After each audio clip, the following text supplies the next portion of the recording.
Ayan po. Semi-wasak. Pinakamalakas, pinaka-sexy, pinakamalaki. May iling na. Hindi, kaliwa. Ulat!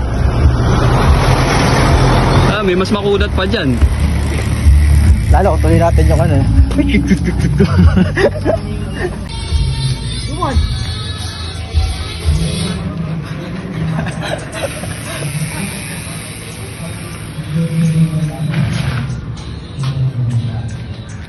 Ayan po, si Onel nang gagapang.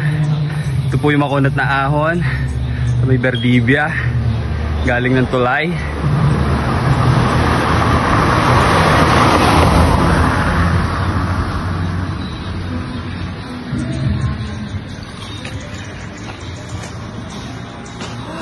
Kape. Kape muna kasi may patay ito. Wasak ano? Sarap no? Sarap. Tik tik tik tik tik tik.